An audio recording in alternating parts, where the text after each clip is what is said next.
தப்பு சட்டங்களால் தனிமைப்படுத்தப்படும் தாய்நாடு என்ற தலைப்பிலே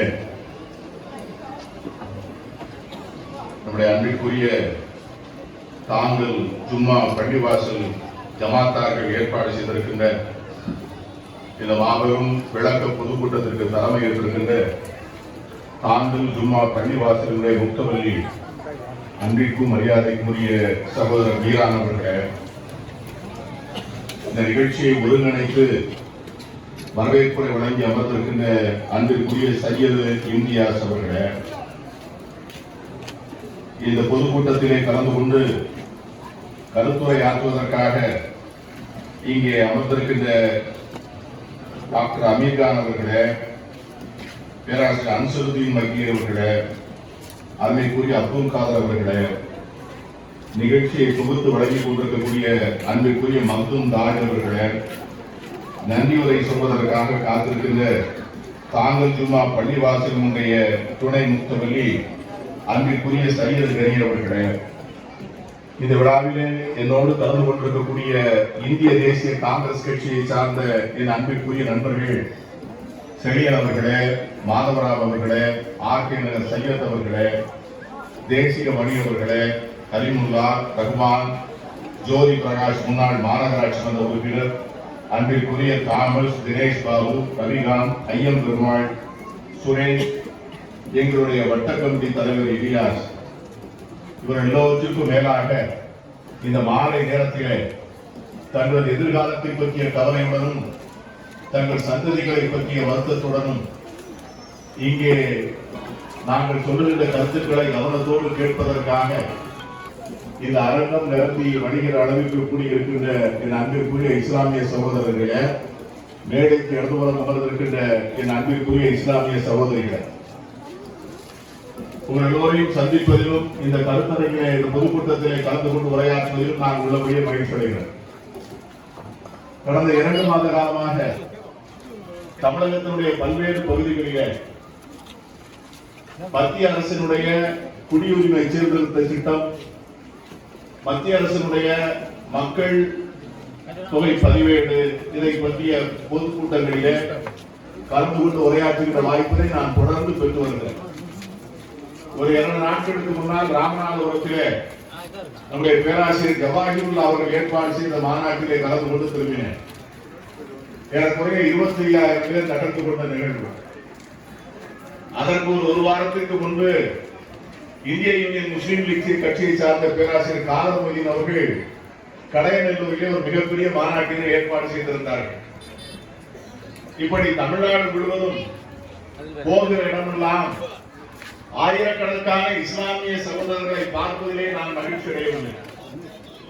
ஆனால் எவ்வளவு இஸ்லாமிய சகோதரர்கள் கூடினார்களோ அதை விட அதிகமாக இஸ்லாமிய சகோதரிகளும் கூடியிருப்பதுதான் உள்ளபடியே இந்த மாநாட்டினுடைய இந்த போராட்டத்தினுடைய வெற்றி என்று நான் கருதுகிறேன். என் அருமை நண்பர்களே, போராட்டம் இல்லாத வாழ்க்கை யாருக்கும் அமைவதில்லை. சவால்கள் இல்லாத வாழ்க்கை எந்த சமூகத்திற்கும் கிடைப்பதில்லை. போராட்டமும் சவால்களையும் எதிர்கொள்கின்ற சமூகம் தான் அடுத்த கட்டத்திற்கு பயணிக்கின்ற அருமையான திட்டங்களை தீட்டக்கூடிய வாய்ப்பினை பெறுகிறோம். ஒரு புறத்திலே நான் மோடிக்கு நன்றி சொல்ல கடமைப்பட்டிருக்கிறேன். மோடியும் அமித்ஷாவும் இல்லை என்று சொன்னால் இந்த சமூகத்து மக்களை இப்படி ஓரணியிலே திரட்டக்கூடிய ஒரு வாய்ப்பு கிடைத்திருக்குமா என்பது மிகப்பெரிய சந்தேகம். ஒவ்வொரு போராட்டங்களும் நமக்கு வாய்ப்பை தருகின்றன. எனக்கு மிகப்பெரிய மகிழ்ச்சி என்னவென்று சொன்னால், இந்த போராட்ட களத்திலே நீங்கள் போராடுகின்ற போது நீங்கள் கடைபிடிக்கிற அந்த வழிமுறைகளை உள்ளபடியே இந்திய சமூகம் உற்று பார்க்க ஆரம்பித்திருக்கிறது. போராட்டக்காரர்கள் கையிலே கலக கொடி இல்லை, போராட்டக்காரர்கள் கையிலே கருப்பு கொடி இல்லை, போராட்டக்காரர்களுடைய கையிலே இந்த நாட்டினுடைய மூவர்கள் கொடி சுடர்விட்டு பிரகாசித்து பட்டுவை வீசி பறக்கிறது. போராட்ட களத்திலே இருக்கிற தாய்மார்கள் தங்கள் நெற்றி பற்றிலே நான் இந்தியாவை நேசிக்கிறேன், ஐ லவ் இந்தியா என்று மூவர்ண பட்டையை அணிந்து அமர்ந்திருக்கிறார்கள். அவர்கள் கையில் இருக்கிற குழந்தைகள் கையிலே மூவர்ண கொடி. எதற்காக போராடுகிறார்கள்? வீட்டுமனை பட்டா வேண்டும் என்றால் போராடுகிறார்கள், இடஒதுக்கீடு வேண்டும் என்றால் போராடுகிறார்கள், குடிக்க தண்ணீர் வேண்டும் என்றால் போராடுகிறார்கள், மருத்துவமனை வேண்டும் என்றால் போராடுகிறார்கள், பள்ளிக்கூடத்திலே கல்லூரிகளிலே இடம் வேண்டும் என்றால் கேட்டு போராடுகிறார்கள். அவர்கள் கேட்கின்ற ஒரே கோரிக்கை, எங்களை இந்தியர்களாக அங்கீகரிப்பதிலே இடைஞ்சல் செய்யக்கூடாது என்பதுதான் அந்த கோரிக்கையுடைய முக்கியமான கோரிக்கை. யாசகமாக கேட்கவில்லை, எங்களை இந்தியர்களாக அங்கீகரிங்கள் என்று யாசகமாக கேட்கிறோம். மோடியும் அமித்ஷாவுமா நம்மை பார்த்து இவன் இந்தியனா இந்தியன் இல்லையா என்று முடிவு செய்வது. இந்த போராட்டத்தினுடைய ஒரு வரவேற்கத்தக்க அம்சம் என்னவென்று சொன்னால், இஸ்லாமிய சமூகம் இந்திய நாட்டிற்கும் இந்திய ஒருமைப்பாட்டிற்கும் இந்தியாவை ஒரு வல்லரசாக கட்டி எழுப்புவதற்கும் இந்தியாவை ஒரு வலிய ஜனநாயக குடியரசாக உலகத்தின் மத்தியிலே உருவாக்கப்படுவதற்கும் அளித்த பங்களிப்பை நினைவு கொள்வதற்கான சூழ்நிலையை இஸ்லாமிய இளைஞர்களுக்கு இளம் பெண்களுக்கு உருவாக்கி கொடுத்திருக்கிறது.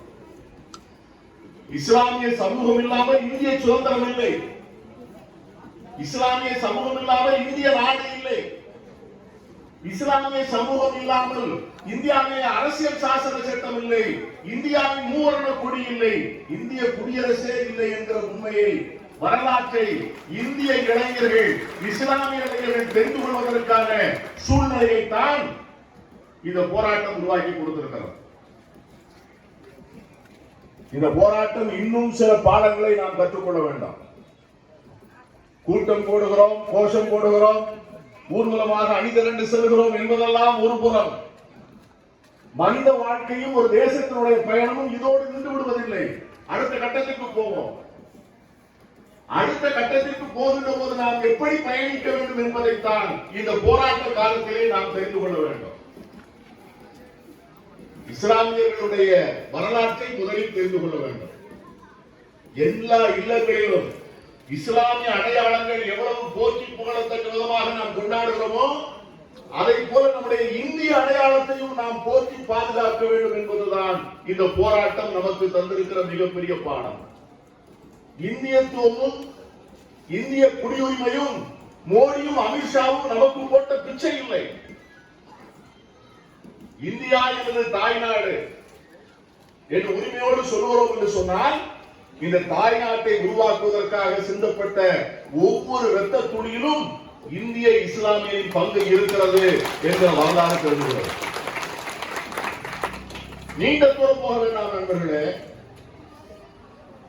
மகாத்மா காந்தி அவர்கள் 1942 வெள்ளையனே வெளியேறு போராட்டத்திற்காக நிதி திரட்டுகிறார். இந்தியா முழுவதும் பயணித்து நிதி திரட்டுகிறார். அப்படி நிதி திரட்டி வருகின்ற போது, திருச்சிக்கு வருகின்ற போது, திருச்சியில் இருக்கின்ற பெரும் இஸ்லாமிய செல்வந்தர் ஜமால் முகமது ராவுத்தர் அவர்கள் மகாத்மா காந்தியை பார்த்த உடனே, மகாத்மாவே உங்களுக்கு என்ன வேண்டும் என்று கேட்கிறார். மகாத்மா சொல்கிறார், என்ன வேண்டுமானாலும் கொடுங்க, நான் வாங்கிக் கொள்கிறேன் என்கிறார்.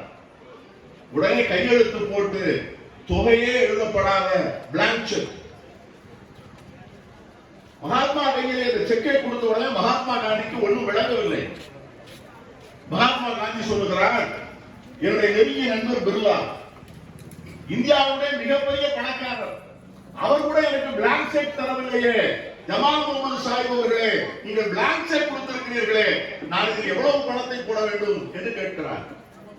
ஜமால் முகமது சாஹிப் சொல்கிறார், எவ்வளவு பணம் வேண்டுமானாலும் போட்டுக் கொள்ளுங்கள், தேசத்தின் சுதந்திரத்திற்கு, தேசத்தின் தந்தை நீங்கள் வந்து கேட்கின்ற போது தேசத்தின் சுதந்திரத்திற்கு பயன்படாத அந்த பணம் என்னிடம் இருந்தென்ன இல்லாமல் என்ன என்று சொல்லக்கூடிய அளவுக்கு இது சுதந்திரம். நேதாஜி சுபாஷ் சந்திர போஸ் ராணுவம் திரட்டி வெள்ளை ஏகாதிபத்தியத்தை வெட்டி சாய்ப்பதற்காக வருகிறார். மிகப்பெரிய ராணுவத்தை திரட்டுகிறார். ராணுவத்திற்கு பொருள் வேண்டும். யார் பணம் கொடுத்தார்? இந்த நாட்டினுடைய மிகப்பெரிய செல்வந்தர், ரங்கூனிலே, பர்மாவிலே, சிங்கப்பூரிலே மிகப்பெரிய வியாபாரம் செய்து கோடிக்கணக்காக அந்த காலத்திலே பணம் திரட்டிய அப்துல்லா சாஹிப் அவர்கள் 10,000 சாவரின் தங்கத்தை கொடுத்தார். 10,000 பவுண்ட். நான் கேட்கிறேன், மோடி அவர்களே, உங்களுக்கு தெரியுமா இஸ்லாமியர்கள் இந்திய சுதந்திரத்திற்கு அளித்த பங்களிப்பினுடைய வரலாறு? இங்க பகத்சிங்கை பற்றி தம்பி ஒரு பேசினார், வீர சவார்கரை பற்றி பேசினார். அலிமுல்லா கான் என்று ஒரு போராளி இருந்தார். போராட்டத்தினுடைய இறுதியிலே தூக்கு கையலை தொட்டு அவர் பிணம் சாகின்ற வரை அவர் சமரசம் செய்து கொள்ளவில்லை.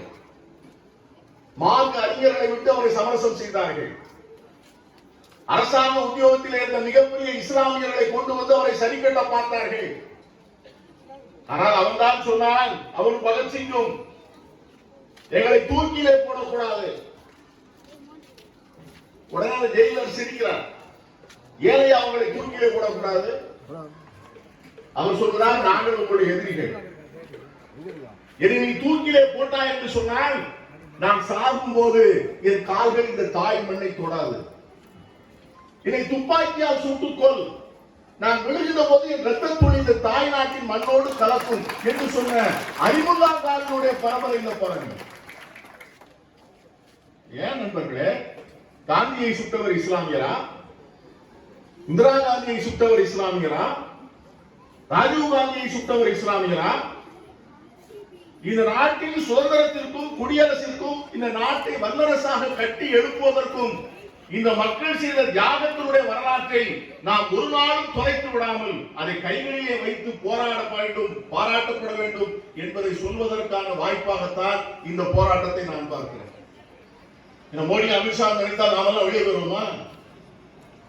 நினைத்தால் அவர்கள் போய் சொன்னால் உடனே முடிந்து விடுவா? 25 கோடி மக்களை வெளியே அனுப்பிவிட்டு இந்த நாடு இருக்குமா? இந்த நாடு அப்பொழுது இந்தியா என்று அழைக்கப்படுமா? நான் அடிக்கடி சொல்வேன், இந்த நாட்டிலே இருக்கிற மற்ற மார்க்கத்தை சார்ந்தவர்கள் அவர்கள் எல்லாம் இந்த நாட்டினுடைய குடியுரிமை பெற்றவர்களாக இருக்கிறார்கள் என்று சொன்னால் அவர்களுக்கு அதற்கு வேறு வாய்ப்பு அவர்களுக்கு கிடையாது. இந்த மண்ணிலே இருக்கிற நம்முடைய இந்து மத சகோதரர்கள் இந்த நாட்டினுடைய குடிமக்களாக இருக்கிறார்கள் என்று சொன்னால் அவர்களுக்கு கிடைத்த வாய்ப்பு அவ்வளவுதான். இந்த நாட்டிலே இருக்கின்ற கிறிஸ்தவர்கள், இந்த நாட்டிலே இருக்கிற பௌத்தர்கள், இந்த நாட்டிலே இருக்கிற சீக்கியர்கள், இவர்கள் எல்லோருக்கும் கிடைத்த ஒரே வாய்ப்பு இந்த நாட்டிலே மட்டும்தான் குடிமக்களாக அவர்கள் இருந்திருக்க முடியும். ஆனால் இஸ்லாமியருக்கு மட்டும்தான் அவர்களிடமே கேட்கப்பட்டது. இந்த ஊரில் இருக்கிற இப்போ வாழ்ந்து கொண்டிருக்கிற ஒவ்வொரு இஸ்லாமியனுடைய பாட்டன் முப்பாட்டன் அந்த முப்பாட்டனுடைய முப்பாட்டனிடம் கேட்டார்கள், நீங்கள் எந்த நாட்டிலே இருக்க விரும்புகிறீர்கள், எது உங்கள் தாய் நாடு, எது உங்கள் தாய் மண் என்று கேட்டபோது இந்தியாவில் இந்த இருக்கிற 25 கோடி இஸ்லாமியர்களுடைய அப்பனும் தாத்தனும் இந்தியாதான் எங்கள் தாய்நாடு, இந்தியாதான் எங்கள் தாய்மண் என்று சொல்லி அதை சுபகரித்துக் கொண்டு வாழ்ந்தவர்கள். தேசத்தை காட்டி கொடுத்த வரலாறோ, தேசத்திற்கு புறம்பாக வெள்ளைக்காரனோடு சரி செய்து கொண்ட அதிகாரத்தை பெற்ற வரலாறோ, அவனுக்கு இரவிலே அவனோடு பேரம் பேசி சுதந்திர போராட்ட தியாகிகளை காட்டி கொடுத்த வரலாறோ இந்த நாட்டில் யாருக்காவது உண்டா? இந்த சமூகத்தில் யாருக்காவது உண்டா? அதைத்தான் நாம் கேட்கிறோம். ஆகவே எனக்கு மிகப்பெரிய மகிழ்ச்சி. நான் போகிற இடத்திலெல்லாம் சொல்லுவேன், இந்த சாஹின் பாக் என்கிற இடத்திலே என் அருமை இஸ்லாமிய சகோதரிகள் கடந்த 100 நாட்களாக கை குழந்தைகளோடு, வயோதிக தாய்மார்களோடு, இளம் பெண்களோடு இரவும் பகலும் போராட்ட களத்திலே நிற்கிறார்கள் என்று சொன்னால் இதை போன்ற ஒரு சமூகத்திலே உணர்வுள்ள உயிர் உள்ள தாய்மார்களை எந்த சமூகத்திலே காட்ட முடியும் என்று நான் கேட்கிறேன். போராட்ட களத்தில் நெருப்பை அணைத்து விட அனுமதிக்காது. கையில் இருக்கிற தேச கொடியை கீழே போட்டு விடாதீர்கள். இந்தியா என்ற தாய்நாடு என்கிற கோஷத்தை தொலைத்து விடக்கூடாது. இந்த நாட்டிலே கடைசி இஸ்லாமியன் இருக்கிற வரை இந்தியா என்கிற தத்துவத்தோடு நாங்களும் ஒன்றாகத்தான் மடிவோம் என்கிற செய்தியை உறக்க சொல்லுகின்ற சமூகமாக இந்த சமூகம் வாழ வேண்டும். தேச பற்றும் நாட்டு பற்றும் மோடிக்கும் அமித்ஷாவுக்கும் ஒட்டுமொத்த புத்தகை அல்ல. அதுதான் பயப்படுகிறார். அவர் இதுவரை பயப்படவில்லை. உங்கள் கையிலே தேச கொடியை பார்த்தவுடனே பயப்படுகிறார். உங்கள் கரங்களிலே தேசப்படியும் உங்கள் தலைப்பட்டையிலே நான் இந்தியாவை நேசிக்கிறேன் என்கிற வார்த்தை எழுதப்பட்டதையும் உங்கள் போராட்ட களத்தின் பின்னாலே வைக்கப்படுகிற பதாகையிலே இந்திய அரசியல் சாசன சட்டத்தினுடைய முன்னுரையை நீங்கள் எழுதி வைத்திருப்பதும் மதச்சார்பற்ற சுதந்திரமான சமூக நீதி நிறைந்த எல்லோரையும் தந்தையாய் தாயாய் தாயாய் தங்கையாய் பாதிக்கிற சமூகத்திற்கு நான் என்னால் அளிக்கிற பங்களிப்பை தருகிறேன் என்று நீங்கள் உறுதிமொழி எடுக்கின்ற போது மோடிக்கும் அமித்ஷாவுக்கும் ஆட்டம் வருகிறது. அந்த இடத்தில்தான் நாம் இந்த போராட்ட களத்தை வலுப்படுத்த வேண்டும். இந்த சட்டம் எதற்காக கொண்டு வரப்படுகிறது? உண்மையிலே இந்த சட்டத்தால் மோடியும் அமித்ஷாவும் என்ன செய்ய முடியும் என்று நினைக்கிறார்கள்? ஒரு 35 நாட்களுக்குள்ளே 4 முறை கடமரண்டு பேசி இருக்கிறார் இந்த தேசத்தினுடைய பிரதமரும் உள்துறை அமைச்சரும். ஒரு நாளும் சமரசம் செய்து கொள்ள மாட்டோம். நாங்கள் வைத்தால் வைத்ததுதான், நாங்கள் நினைத்தால் சட்டம், நாங்கள் போட்டால் மொட்டை என்று அந்த காலத்திலே சொல்லுவார்கள். அதை போல இந்த சட்டத்தை மாற்ற முடியாது, ஒரு கமா புள்ளியை கூட மாற்ற மாட்டோம் என்று கொக்கரித்தவர்கள் நேற்று தினம் பாராளுமன்றத்திலே வந்து நம்முடைய உள்துறை அமைச்சர் சொல்லியிருக்கிறார். என்ன சொல்லியிருக்கிறார்? எந்த தகவலையும் நீங்கள் எந்த ஆவணமும் வேண்டாம், சந்தேகத்திற்கிடமான குடிமக்கள் என்கிற அந்த காலமே இருக்காது, உங்களுக்கு என்ன ஆவணங்கள் இருக்கிறதோ அந்த ஆவணங்களை கொடுங்கள் என்று அந்த பாராளுமன்றத்திலே பேசுகிறார். நேற்று முன்தினம் வரை நம்முடைய தமிழ்நாட்டில் இருக்கிற முதலமைச்சர் எடப்பாடி பழனிசாமி என்ன சொன்னார்? இந்த பதிவேட்டினால், இந்த குடிமக்கள் பதிவேட்டினால் எந்த இஸ்லாமியருக்கும் எந்த துன்பமும் வராது என்று மேடையோர் முறையீர்கள் நேற்று வந்து சொல்லுகிறார். பதிவேட்டினுடைய பணியை ஒத்தி வைத்திருக்கிறோம். இதுதான் உங்கள் போராட்டத்தினுடைய வெற்றி. மோடியும் அமித்ஷாவும் நிலைப்பாட்டை மாற்ற நினைக்கிறார். ஆனால் எவ்வளவு பெரிய கொடுமைகளுக்கு பிறகு மாற்ற நினைக்கிறார்கள். ஒரு வாரத்திற்கு முன்னால் டெல்லிக்கு போய்விட்டு வந்தேன். அந்த கலவரம் நடந்த டெல்லி பகுதிகளை பார்க்கக்கூடிய வாய்ப்பினை பெற்றிருந்தேன். இதை போன்ற தெருவீதிகள், ஒரு தெருவல்ல, 2 தெருவல்ல, ஒரு பெரிய ஊர் பகுதியை சார்ந்த அத்தனை வீடுகளும் தீ வைத்து எரிக்கப்பட்டிருக்கின்றன. வீடுகளுக்குள்ளே மேஜைகள் இல்லை, நாற்காலிகள் இல்லை, சமையல் செய்கின்ற பாத்திரங்கள் இல்லை, தொலைக்காட்சி பெட்டிகள் இல்லை, குளிர்சாதன பெட்டிகள் இல்லை, வீட்டிலே இருந்த தளவாட சாமான்கள், வீட்டிலே குழந்தைகளுடைய புத்தக பைகள், விளையாடுகின்ற பொம்மைகள், பெண்களுடைய துணிமணிகள் அத்தனையும் சண்டாள பாவிகள் எரித்து வைத்திருக்கிறார்கள். படுக்க போகின்ற போது கோடீஸ்வரனாக இருந்தவன் காலையில் எழுந்த போது பிச்சைக்காரனாக இருந்திருக்கிறார். ஒரு வீடு எரிந்து கிடக்கிறது. அந்த வீட்டுக்கு முன்னாலே ஒரு பெண், 21 வயது பெண், பிரசவமாகி 17 நாட்கள். எரிந்து போன வீட்டு முன்பு குழந்தையை வைத்துக் கொண்டு உட்கார்ந்து இருக்கிறார். கணவனை காணவில்லை. என்ன செய்தி வருகிறது? கணவனை சுட்டு கொண்டு விட்டார்கள் என்ற செய்தி வருகிறது. வீடு எரிந்து கிடக்கிறது. கையிலே 14 வயது குழந்தை. மோடி அவர்களே, அமித்ஷா அவர்களே, இந்த பெண்ணுக்கு யார் பதில் சொல்வது? கண் தெரியாத கணவனுக்கு ஒரு பெண் திருமணமாகி இருக்கிறார். அந்த கண் தெரியாத பையனுடைய தந்தை தான் அந்த குடும்பத்தை காப்பாற்ற வேண்டாம். இந்த பெண்ணும் அந்த கண் தெரியாத பையனும் தன்னுடைய தந்தையினுடைய ஊதியத்திலே, அவருடைய வருமானத்திலே வாழ்கிறார்கள். அந்த பெரியவரை காணோம். ஒரு கட்டத்திலே செய்தி வருகிறது, பெரியவருடைய கால் மட்டும் கிடைக்கிறது, வெறும் கால் மட்டும் கிடைக்கிறது. நண்பர்களை, கலவரம் முடிந்த பிறகு அங்கே எடுத்த துப்பாக்கி குண்டுகள் 250 வகை துப்பாக்கிகளுடைய குண்டுகளை எடுத்திருக்கிறாங்க. நான் கேட்கிறேன், ஒரு ஹெட் கான்ஸ்டபிள், ஒரு போலீஸ்காரர் இறந்திருக்கிறார். நம்முடைய நாட்டினுடைய உளவுத்துறையை சேர்ந்த ஒரு அதிகாரி இறந்திருக்கிறார். நான் என்ன கேட்கிறேன் என்று சொன்னால், சம்பவம் நடந்த இடம் எங்கே? இந்திய அரசாங்கத்தினுடைய தலைமை பீடம் இருக்கின்ற இடத்தில் இருந்து 15 கிலோமீட்டர், குடியரசுத் தலைவர் மாளிகையில் இருந்து 15 கிலோமீட்டர் தூரத்திலே, பிரதமர் அலுவலகத்தில் இருந்து 15 கிலோமீட்டர் தூரத்திலே, இந்த நாட்டினுடைய உள்துறை அமைச்சர் அவருடைய அலுவலகத்தில் இருந்து 15 கிலோமீட்டர் தூரத்திலே, இந்த நாட்டிலே இந்திய ராணுவம் 18 லட்சம் ராணுவ வீரர்கள் இருக்கிறார்கள். அந்த தலைமையகம் இருக்கிற இடத்திலிருந்து 15 கிலோமீட்டர். 10 லட்சம் வீரர்கள், துணை பாதுகாப்பு படை வீரர்கள் இருக்கிறார்கள். அவர்கள் இருக்கின்ற இடத்திலிருந்து 15 கிலோமீட்டர்.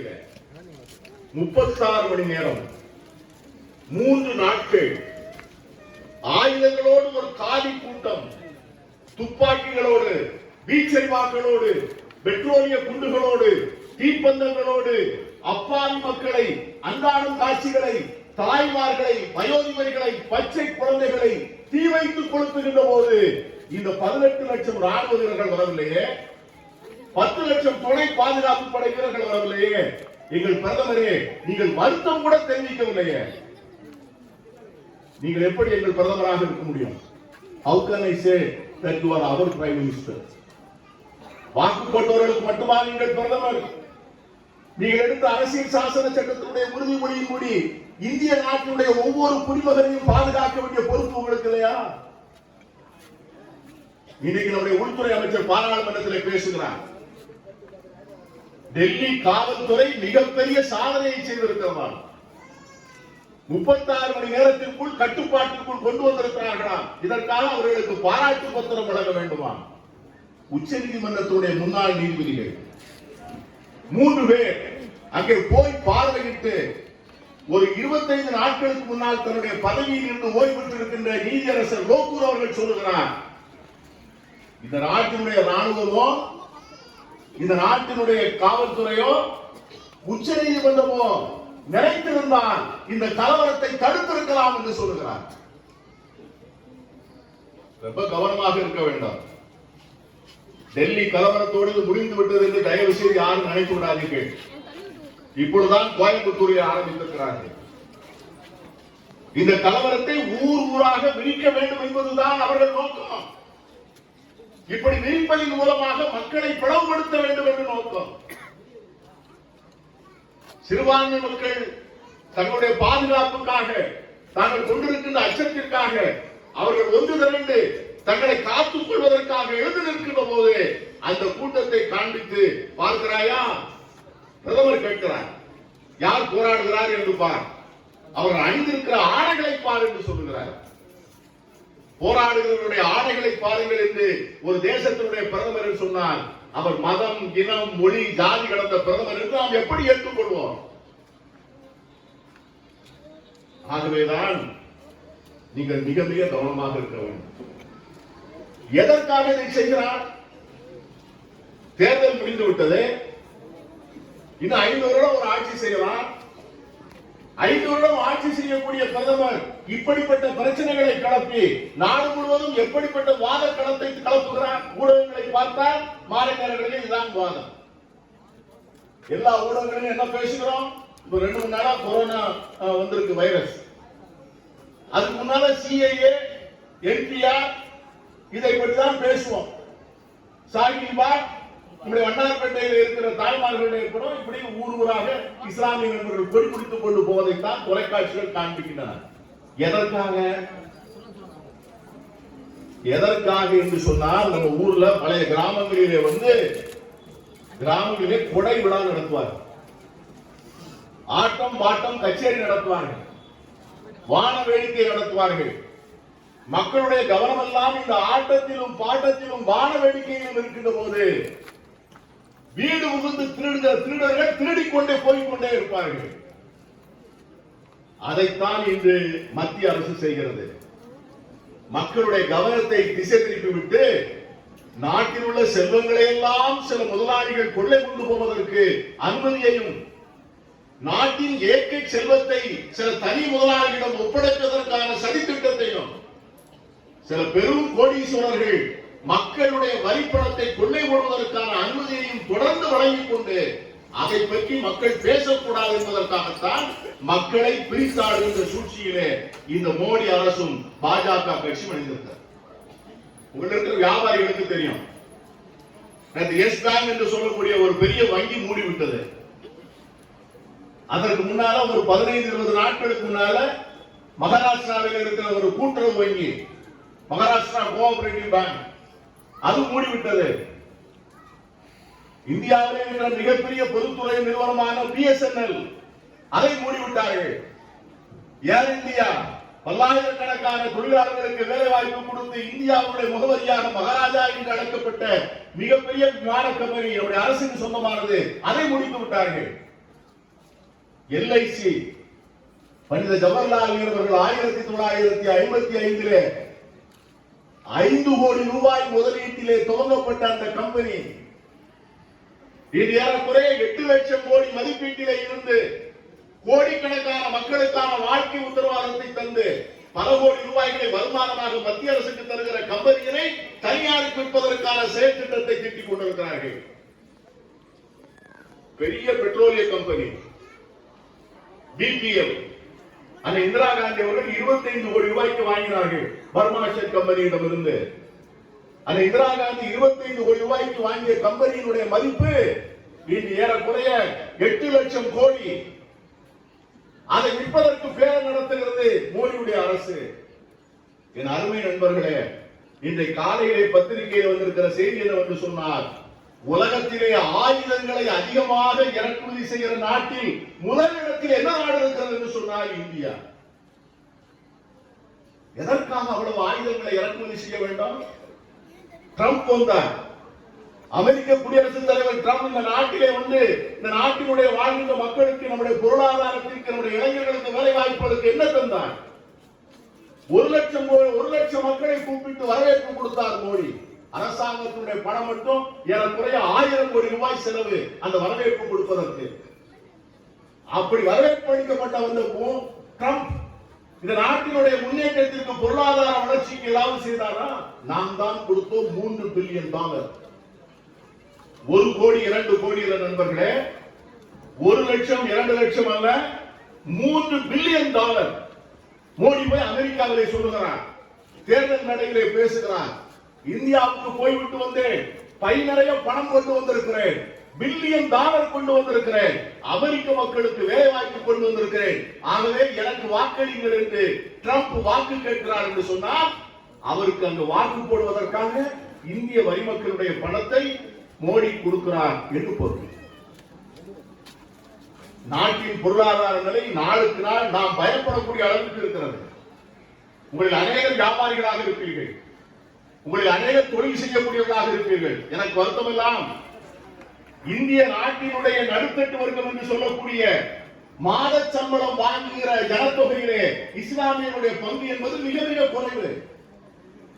ஆசிரியர்களாக, வழக்கறிஞர்களாக, டாக்டர்களாக, நீதிபதிகளாக, காவல்துறை அதிகாரிகளாக, மாவட்ட ஆட்சித்தலைவர்களாக, அரசாங்கத்திடம் போலீஸ்காரர்களாக, ராணுவ வீரர்களாக பணியாற்றுகின்ற இஸ்லாமியர்களுடைய எண்ணிக்கை மிகவும் குறைவு. சுய தொழில் செய்து, சிறு வியாபாரம் செய்து, சிறு தொழில் செய்து, அதன் மூலமாக வாழ்க்கை பொருளாதாரத்தை ஈட்டிக் கொள்கிற இஸ்லாமியர்கள் தான் அதிகம். அந்த நிலை மாற வேண்டும் என்று நான் அடிக்கடி சொல்வேன். இந்திய நடுத்தட்டு வர்க்கத்திலே இஸ்லாமியருடைய பங்கு இல்லை என்று சொன்னால் இஸ்லாமியருடைய மதிப்பும் மரியாதையும் பொருளாதார தளத்திலே மிகவும் குறைந்துவிடும் என்று நான் சொல்வேன். ஆகவே அப்படி இருக்கின்ற பொருளாதார வாழ்க்கை சார்ந்து இருக்கின்ற மக்களுடைய வாழ்வாதாரங்கள் பாதிக்கப்படுகின்றன. இன்னைக்கு பங்கு மார்க்கெட்டில் வந்து பிளாக் ஃப்ரைடேன்னு சொல்றான், ஒரே நாளில் 8 லட்சம் கோடி போய்விட்டது என்று சொல்லுகிறார். சில முதலாளிகள் நாளைக்கு காலையிலே தற்கொலை செய்து கொள்வார்கள் என்று சொல்லுகிறார். கடை வீதிகளே போனால் கடைகள் எல்லாம் காலியாக இருக்கின்றன. தீபாவளி, பொங்கல், ரம்ஜான் போன்ற பெரும் நாடுகளே கூட இந்த ஆண்டு கடைகளிலே வியாபாரம் இல்லை. இதையெல்லாம் மறைப்பதற்காகத்தான் என்பிஆர், சிட்டிசன்ஷிப் அமெண்ட்மெண்ட் ஆக்ட் என்று மோடி கவனத்தை திசை திருப்புகிறார். ஆகவே கவனமாக இருக்க வேண்டும். நமக்கும் மோடிக்கும் தான் பிரச்சனையை ஒழிய இந்த நாட்டிலே நமக்காக கவலைப்பட்டு நம்முடைய கரிசனத்தை செய்கின்ற நம்முடைய சராசரி இந்து சகோதரன் நம்மோடுதான் இருக்கிறார். மதச்சார்பற்ற நாடாக இருக்க வேண்டும் என்றுதான் அவர்கள் விரும்புகிறார்கள். எதற்கெடுத்தாலும் பாகிஸ்தானை சொல்லி உலகத்தினுடைய மிகப்பெரிய ஆயுதங்களை இறக்குமதி செய்கிற நாடாக இருக்கிறீர்களே, என்ன அவசரம், என்ன அவசியம்? பாகிஸ்தானிடம் என்ன ஆயுதம் இருக்கிறது? பாகிஸ்தான் தானே எதிரி. பாகிஸ்தான் இந்த உலகம் முழுவதும் பிச்சை எடுத்துக் கொண்டிருக்கிறது. பாகிஸ்தானுடைய பிரதமர் சவுதியில் இருந்து மலேசியா வரை ஒவ்வொரு நாட்டிலும் போய் பிச்சை எடுத்துக் கொண்டிருக்கிறார். அந்த நாடு நம்ம என்ன செய்ய முடியும்? யாரை காண்பித்து பயம் காட்டுகிறீர்கள்? பாகிஸ்தானிடம் உங்களுக்கு சட்டை போடுவதற்கான தைரியம் இருக்கிறதா, சக்தி இருக்கிறதா? பாகிஸ்தானுடைய நிலைமை இந்தியாவுக்கு வர வேண்டுமா? இந்தியாவும் பாகிஸ்தானும் ஒரே நாளில் சுதந்திரம் பெற்ற நாடு. நாம் உலகத்தினுடைய வல்லரசாக இருக்கிறோம். இந்த அவர்கள் உலகத்திலே திவாலாகி போன நாடாக இருக்கிறார்கள் என்று சொன்னார். என்ன காரணம் என்றால், நமக்கு சுதந்திரம் வாங்கி கொடுத்த நம்முடைய தலைவர்கள் இதை மதச்சார்பற்ற நாடாக அடையாளம் காட்டியதால் தான் இது இந்தியா வளர்ந்த நாடாக இருக்கிறது. அதை நம்முடைய இந்து சகோதரர்கள் உணரும்படியான வேலையை நாம் செய்ய வேண்டும். இதை ஒரு இந்து பாகிஸ்தானாக மாற்றக்கூடாது. இந்த நாட்டில் மதம் என்பது ஒவ்வொருவருக்கும் தனிப்பட்ட முறையிலே உள்ள ஒரு உரிமை. நான் ஒரு கிறிஸ்தவன், நான் கிறிஸ்தவனாக இருப்பதிலே இந்த நாட்டிற்கு எந்த விதமான பிரச்சனையும் இல்லை. இங்க அமீர்கான் ஒரு இஸ்லாமியன், அவர் இஸ்லாமியராக இருப்பதால் அவருக்கு எந்த விதமான பிரச்சனையும் இல்லை. இங்க இருக்கிற ஜோதி பிரகாசம் ஒரு இந்து, அவர் இந்துவாக இருப்பதிலே நமக்கு ஒன்றும் ஆட்சேபனை இல்லை. அவர் இந்துவாக இருக்கலாம், ஜோதி பிரகாசம் இந்துவாக இருக்கலாம், அமீர்கான் இஸ்லாமியனாக இருக்கலாம், பீட்டர் கிறிஸ்தவனாக இருக்கலாம். ஆனால் நாம் எல்லோரும் தமிழன், இந்தியன் என்கிற அந்த ஒற்றுமை உணர்வோடு தான் இந்த போராட்டம் இருக்கிறது. ஆகவே நான் உங்களை வாழ்த்துகிறேன். நீங்கள் உங்களுக்காக போராடவில்லை, 130 இந்தியர்களுக்காக, கோடி இந்தியர்களுக்காக நீங்கள் போராடுங்கள். இந்தியா என்கிற தத்துவம் வீழ்ந்துவிடக் கூடாது என்பதற்காகவும், இந்தியன் என்கிற அடையாளம் செத்துவிடக் கூடாது என்பதற்காகவும், இந்த தேசத்துடைய சுதந்திரத்திற்காக போரிட்டு போராடி தங்கள் உயிரை தியாகம் செய்த மகாத்மா காந்தி, ஜவஹர்லால் நேரு, அபுல் கலாம் ஆசாத் போன்ற மிகப்பெரிய தலைவர்கள் எந்த தியாகத்திற்கு இந்த நாட்டை பெற்றுக் கொடுத்தார்களோ அந்த நாட்டை சேதமில்லாமல் பாதுகாப்பதற்காகத்தான் இன்றைய இஸ்லாமிய இளைஞர்களும் இளம் பெண்களும் போராடுகிறார்கள் என்ற வரலாறு உங்களை ஒரு நாளும் மறக்காது. இன்னும் 50 ஆண்டுகள் 100 ஆண்டுகள் கழித்து வரலாறு எழுதப்படுகின்ற போது நிச்சயமாக சாகின் பாக்கிலே இருந்து போராடிய அந்த இஸ்லாமிய சகோதரிகளை பற்றி எழுதுவார். இப்படி ஒரு போராட்டம் நடந்தது. 100 கணக்கிலே, 1000 கணக்கிலே தங்கள் குடும்பங்களை விட்டுவிட்டு தங்களை பொறுத்து இரவு பகலாக இந்த தேசத்தினுடைய அடையாளங்களை பாதுகாப்பதற்காக போராடிய அந்த முகம் தெரியாத இஸ்லாமிய வீராங்கனைகளை வரலாறு என்றும் நினைவில் வைத்துக் கொள்ளும். எனவேதான் இந்திய சமூகத்தை கட்டி எழுப்ப வேண்டும், இந்திய இறையாண்மையை பற்றி பாதுகாக்க வேண்டும். இந்த நாட்டின் சகோதரத்துவத்தை, மனித நேயத்தை, மத ஒற்றுமையை, மத நல்லிணக்கத்தை போராட்டி வளர்க்கின்ற விதமாக இந்த போராட்ட களம் அமைய வேண்டும். எல்லாவற்றுக்கும் மேலாக இந்த நாட்டுக்கு எதிராக, இந்த நாட்டின் பொருளாதாரத்திற்கு எதிராக, இந்த நாட்டின் முன்னேற்றத்திற்கு எதிராக விலைமதிக்கப்படாத இதன் செல்வங்களையும் இதன் சொத்துக்களையும் சில குஜராத்தி கம்பெனி முதலாளிகளுக்கு விற்றுகின்ற மோடியை அடையாளம் காண்பிப்பதிலே நாம் கவனமாக இருக்க வேண்டும். அதிலே தான் நாம் வெற்றி பெறுவோம். நிச்சயமாக நான் சொல்வேன், எவ்வளவு இருளாக இருந்தாலும் கூட இரவில் ஒரு நாள் விரிந்தே தான் தர வேண்டும். வாய்மைக்கு ஒத்தியை தவிர்க்கவே முடியாது. இடைப்பட்ட காலங்களிலே, போராட்ட காலங்களிலே கைகோர்த்துக் கொள்வோம், ஒருவருக்கு ஒருவர் ஆதரவாக இருப்போம், நம்முடைய மாற்று மத சகோதரர்களை அரவணைத்துக் கொள்வோம், நம்மை சார்ந்து இருக்கிற அரசியல் கட்சிகளை ஆதரிப்போம். இவை எல்லாவற்றிற்கும் மேலாக இப்பொழுதுதான் சரியான நேரம். துரோகிகளை அடையாளம் கண்டுபிடுவோம். யார் நம்மோடு இருக்கிறார், யார் நம்மோடு இல்லை. இந்த நேரங்கள் நமக்கு தருகின்ற பாடங்கள் அவர்கள்தான். எனவே நான் நம்முடைய ஜமாத் நண்பர்களை நிறைவாக பாராட்டுகிறேன். இந்த அருமையான நாளை வேளையில ஆயிரக்கணக்கான சகோதரர்களை கூட்டி வைத்து இந்த தேசம் காக்கின்ற முயற்சியிலே உங்களை நீங்கள் அர்ப்பணித்துக் கொண்டதற்கு உங்களுக்கும் நன்றி சொல்லி விடைபெறுகிறேன். நன்றி, வணக்கம்.